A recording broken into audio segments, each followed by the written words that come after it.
Greetings, this is Jeff Riddle, pastor of Christ Reformed Baptist Church in Louisa, Virginia. This is another in this occasional series of readings from and brief notes and commentary upon Eusebius of Caesarea's The Ecclesiastical History. Here is Book 8, chapters 14 and 15. Chapter 14. His son, Maxentius, who secured for himself the tyranny at Rome, at the beginning counterfeited our faith in order to please and fawn upon the Roman populace, and for this reason ordered his subjects to give over the persecution against Christians. For he was feigning piety and endeavoring to appear favorable and very mild above his predecessors. Yet his deeds have not shown him to be such as it was hoped he would be. On the contrary, he drove headlong into every form of wickedness. And there is not a single abominable and dissolute act that he has left undone, committing adulteries and all kinds of rape. In fact, he used to separate from their husbands lawfully married women, insult them with the utmost dishonor, and send them back again to their husbands. And he made it his business thus to assail persons, neither undistinguished nor obscure, but the most eminent of those who had attained the highest rank in the assembly of the Roman Senate, were the very and especial objects of his offensive behavior. All cowered before him, people and rulers, famous and obscure, and were worn out by his terrible tyranny. And even though they remained quiet and endured the bitter servitude, still there was no escape from the tyrant's murderous cruelty. Once, for example, on a small pretense, he gave the people over to his bodyguard to be slaughtered, and immense numbers of the Roman people were killed in the midst of the city by the spears and arms, not of the Scythians, nor even of the barbarians, but of their very fellow citizens. Of a truth, it would not even be possible to reckon how many senators were slaughtered because of designs on their wealth, for countless numbers were done away with for feigned reasons, varying according to circumstances. But the finishing touch of all the tyrant's evil deeds was when he resorted to witchcraft, bent upon magic. At one time, he would rip up pregnant women. At another, explore the entrails of the newborn babes, slaughter lions, and invent certain abominable actions to invoke demons, and as a sacrifice to avert war.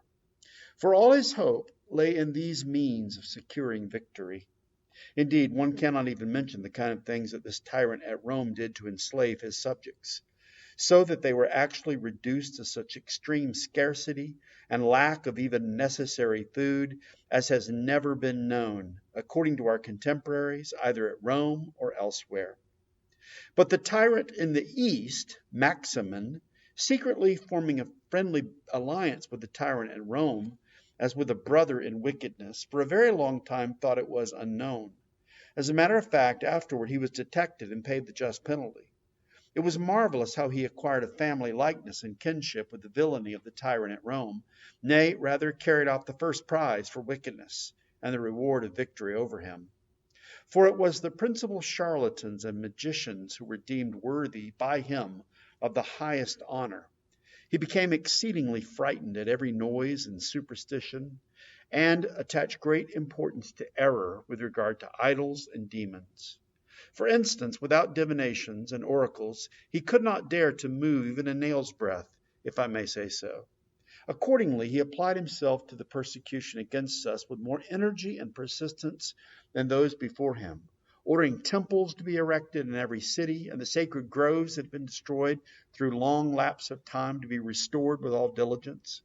And he appointed idol priests in every locality and city, and over them as high priest of each province, one of those engaged in statecraft, who was the most manifestly distinguished in every branch of the public service, with an escort and bodyguard. And he recklessly bestowed governments and the greatest privileges on all charlatans, as if they were pious and dear to the gods. Henceforward he vexed and oppressed not a single city, nor even district, but the provinces under him completely and as a whole, by extractions of gold and silver and unspeakably large amounts of goods, and by the heaviest assessments and varied fines. Taking away from the wealthy the possessions they had gotten from their ancestors, he bestowed upon his train of flatterers riches and heaps of goods in a single gift. In truth, he carried his drunken excesses to such a point that he became mad and deranged in his cups, and when drunk would give orders as he would repent the next day when he was sober. In debauchery and riotous living he suffered none to surpass him, but appointed himself instructor in villainy to those around him, rulers and ruled alike. He induced the army to become enervated as a result of every kind of wanton excess, encouraging governors and commanders to proceed against their subjects with rapacity and extortion, almost as if they were his fellow tyrants. Why need one recall the man's disgraceful deeds of passion, or reckon up the multitude of those whom he debauched? In fact, he could not pass by a city without continually ravishing women and abducting virgins. And in this he was successful with all, save only with Christians. Despising death, they set it not, this his fierce tyranny. For the men endured fire and sword and nailings, wild beasts and engulfing in the sea, cutting off and burning of limbs, stabbing and digging out of eyes, and mutilation of the whole body. And in addition to these, hunger and mines and bonds. Thus showing on all occasions that they preferred to endure for the sake of piety, rather than transfer to idols the honor due to God. And the women, on the other hand, showed themselves no less manly than the men. Inspired by the teaching of the divine word, some, undergoing the same contests as the men, won equal rewards for their valor, and others, when they were being dragged away to dishonor, yielded up their souls to death rather than their bodies to seduction. A certain Christian lady, for example, most famous and distinguished among those at Alexandria, alone of those whom the tyrant ravished, conquered the lustful and licentious soul of Maximin by her brave spirit. Renowned though she was for wealth, birth, and education, she had put everything second to modest behavior. Many a time he importuned her, yet was unable to put her to death, though willing to die, for his lust overmastered his anger. But, punishing her with exile, he possessed himself of all her property. A great number of others, unable even to listen to a threat of fornication, underwent every form of torture and racking and mortal punishment at the hands of the provincial governors. These indeed were wonderful, yet most surpassingly wonderful was that woman at Rome, truly the most noble and chaste of all those toward whom the tyrant there, Maxentius, in conduct like Maximin, attempted to act offensively. For when she learnt that at her house were those who ministered to the tyrant in such deeds, and she also was a Christian, and that her husband, and he too a prefect of the Romans, through fear had permitted them to take and lead her off, she begged to be excused for a brief space, as if forsooth to adorn her person, entered her chamber, and, when alone, transfixed herself with a sword. And straightway dying, she left her corpse to her procurers. But by deeds that themselves were more eloquent than any words, she made known to all men, but those present, and those to come hereafter, that a Christian's virtue is the only possession that cannot be conquered or destroyed. To such an extent, in truth, did the two tyrants, who had divided among them east and west, carry the wickedness that they wrought at one and the same time.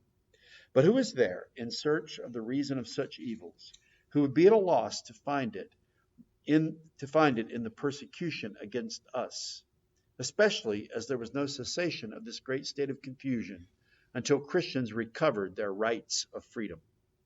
Chapter 15.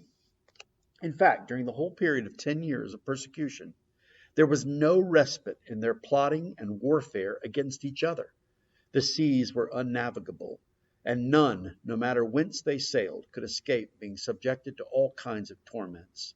Stretched on the rack and having their sides torn, and being examined under all sorts of tortures in case they should possibly be coming from the enemy of the contrary part, and in the end subjected to crucifixion or punishment by fire. Moreover, every place was busy with the preparation of shields and armor, the getting ready of darts and spears and other warlike accoutrements, and of triremes and naval gear, and no one expected anything but an enemy attack all day long.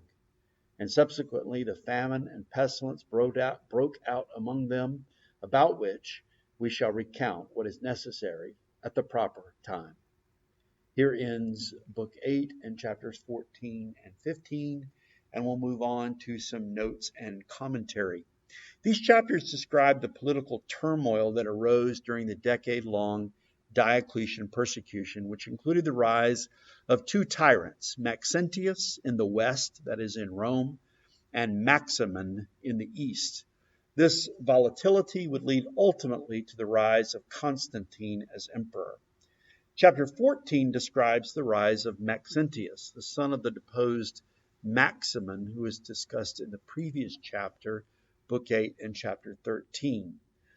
Maxentius, again his son, emerged as the tyrant of Rome. Not only did he persecute Christians, but he lived a life of gross moral debauchery, which included forced adultery and rape.